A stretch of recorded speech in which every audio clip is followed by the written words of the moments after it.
lakukan. Nah, terkait dengan green energy Bapak Ibu semua, saya kebetulan ini ilmu lama saya di Kementerian Investasi.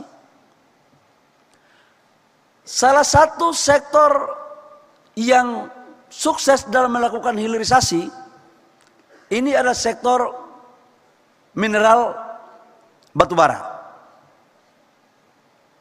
Sekarang kan sumber daya alam kita ini banyak, tapi kita kirim barang mentah terus.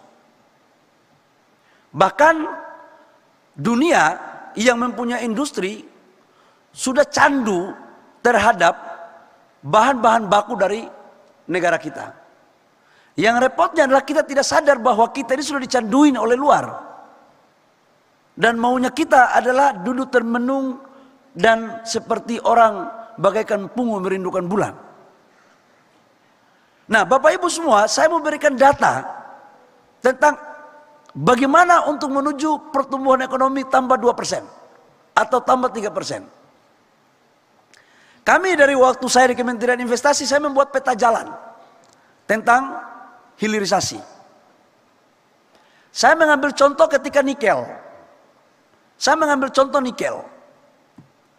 Di tahun 2017-2018,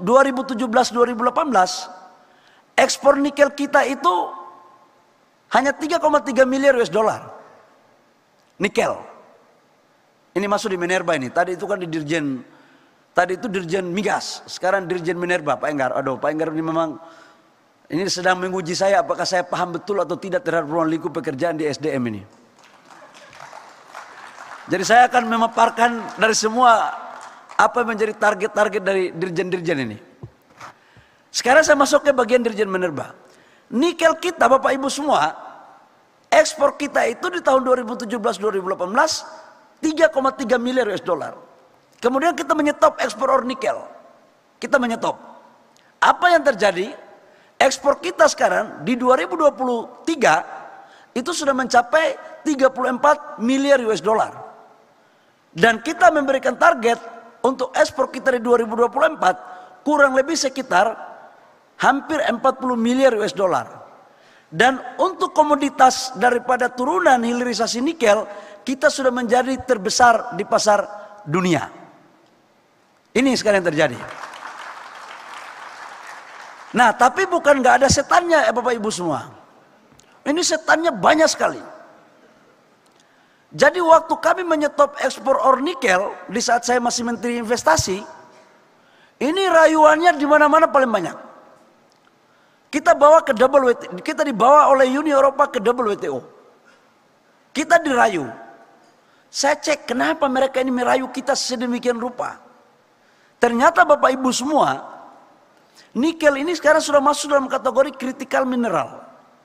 Dan dia bagian daripada bahan baku untuk menuju kepada green energy. Salah satu diantaranya adalah mobil. Mobil listrik itu komponennya 40% itu adalah baterai. Dan 60% itulah rangka-rangka mobilnya. Dan komponen dari 40% baterai itu hanya ada 4 bahan bakunya. Nikel, kobalt, mangan, dan litium. Indonesia yang tidak punya itu cuma litium, mangan, kobalt, dan nikel kita punya. Dan dari total bahan bakunya 80% itu nikel. Total cadangan nikel dunia di tahun 2022-2023 menurut Badan Geologi Amerika itu totalnya 25% ada di Indonesia. Tapi 4 bulan kemarin telah direview oleh Badan Geologi Amerika bahwa kita punya cadangan nikel di dunia sekitar 40-45%. Jadi sebenarnya kenapa kita diserbu oleh negara-negara lain di negara kita sekarang adalah persoalan nikel. Nah, untuk membangun ekosistem baterai mobil di dunia yang terintegrasi dari hulu sampai hilir, dari mining, smelter, HPAL, prekursor, katoda, baterai sel sampai mobil sampai recycle-nya, itu cuma ada di Republik Indonesia, tidak ada di negara lain. Dan kita kemarin sudah meresmikan pabrik 10 giga tahap pertama investasi dari Korea. Total investasinya 9,8 miliar US dollar berkolaborasi dengan BUMN, MindID, Antam, dan PLN kalau tidak salah dengan Pertamina. Itu investasinya dari Korea.